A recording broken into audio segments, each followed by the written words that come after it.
Wake up with English, Unpacking Sleepyhead. Hello, everyone. Welcome back to our channel, where we dive into the English language and pull out some pearls of wisdom for you to enjoy and learn.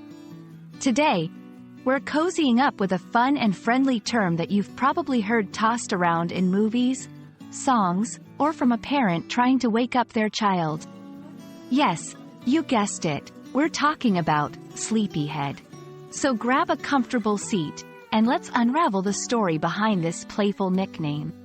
Whether you're an English learner or just curious about the language, you're in the right place to learn.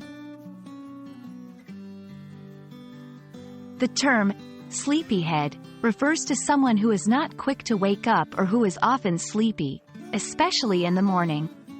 It's a combination of two words, sleepy, which describes a state of tiredness or the need for sleep, and head, which, in this case, is a friendly way of referring to a person.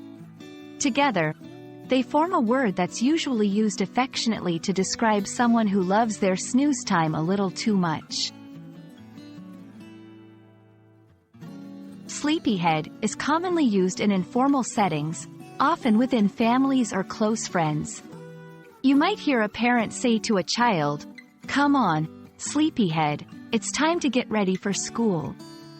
Or a friend might tease another after they've hit the snooze button for the 10th time. "You're such a sleepyhead this morning."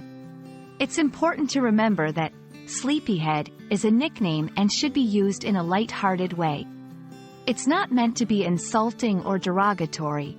The warmth or annoyance of the term entirely depends on the tone and context in which it's used. To give you a better grasp, let's look at some examples of how sleepyhead can be used in sentences. "My sister is the biggest sleepyhead. She can sleep through a thunderstorm." "Good morning, sleepyhead. You've missed breakfast, but there's still some coffee left. I have to set at least 5 alarms to wake my roommate up." "He's such a sleepyhead."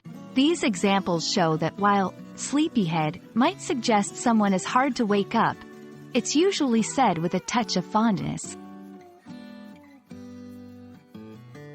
The use of the word head to form nicknames is quite common in English. For instance, blockhead for a stupid person, or hothead for someone who gets angry easily. Sleepyhead follows this pattern. Its exact origin isn't clear, but it's been used for a long time to affectionately tease someone about their sleeping habits. Sometimes, sleepyhead steps out of the bedroom and into pop culture. It has appeared in song lyrics, book titles, and even as characters in children's shows.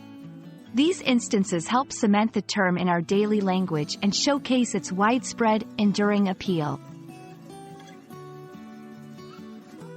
That's it for today's English language nugget, friends. I hope this video has brightened your day and added a new word to your vocabulary. Remember, calling someone a sleepyhead is a charming way to acknowledge their struggle to leave the comfort of their bed. Use it kindly, and you'll surely get a smile in return. If you enjoyed this video, give it a thumbs up, and don't forget to subscribe for more language learning content. Keep learning, and until next time, watch out not to be a sleepyhead yourself. Goodbye and sweet dreams, but after you finish studying for the day,